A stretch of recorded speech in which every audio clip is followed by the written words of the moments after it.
Shallallahu Alaihi Wasallam sebut gunung emas tanda kiamat. Penemuan gunung emas di Provinsi Kivu Selatan, Kongo dikaitkan dengan salah satu tanda-tanda datangnya hari kiamat. Bukan tanpa alasan, kemunculan gunung tersebut ditemukan setelah mengeringnya Sungai Efrat. Mengeringnya Sungai Efrat yang disusul kemunculan gunung emas ini telah disebutkan dalam sabda Rasulullah Shallallahu Alaihi Wasallam.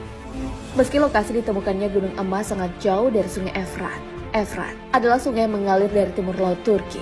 Nama Sungai Efrat telah disebutkan Rasulullah Shallallahu Alaihi Wasallam sebagai salah satu pertanda akhir zaman. Sungai ini dikenal dengan nama Al-Furat dalam bahasa Arab, yang artinya air paling segar. Sungai Efrat membelah pegunungan Toros. Panjang Sungai Efrat mencapai 2.375 km. Dua anak sungainya, yakni Al-Balik dan Al-Kabur. Kedua anak Sungai Efrat ini juga sudah mengering.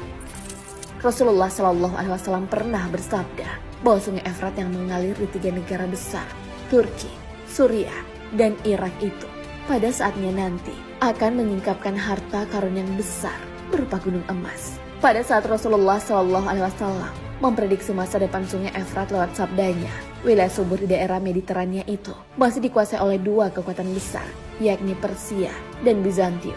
Sungai Efrat adalah garis batas alami dari dua kerajaan tersebut. Mengeringnya Sungai Efrat dan kemunculan gunung emas telah disebutkan secara jelas sebagai tanda-tanda hari kiamat. Rasulullah Shallallahu Alaihi Wasallam bersabda, hari kiamat tak akan terjadi sebelum Sungai Efrat mengering dan menyingkapkan gunung emas yang mendorong manusia berperang. 99 dari 100 orang akan tewas dalam pertempuran. Dan setiap hari mereka berkata, mungkin aku satu-satunya akan tetap hidup. Hadis riwayat Bukhari. Hadis tersebut menjelaskan bagaimana gambaran orang-orang akan rebutan setelah kemunculan gunung emas. Hal inilah yang terjadi pada gunung emas di Kongo, di mana orang-orang berbondong-bondong menambang emas. Akibat dari muncul gunung emas di Kongo, sebagaimana yang disebutkan dalam hadis, masyarakat berebut untuk mendapatkannya. Saat masyarakat berebut emas, maka banyak orang yang berperilaku buruk. Perilaku buruk ini sebagai akibat dari kemunculan gunung emas. Imam Syamsul Haq Al-Azim Al-Abadi dalam kitab Aunul Ma'bud menjelaskan, larangan untuk mengambil emas tersebut adalah akan timbulnya fitnah dan pembunuhan. Padahal dalam hadis lain, Rasulullah Shallallahu Alaihi Wasallam melarang siapa saja yang melihat kemunculan gunung emas tersebut untuk tidak mengambilnya sedikit pun.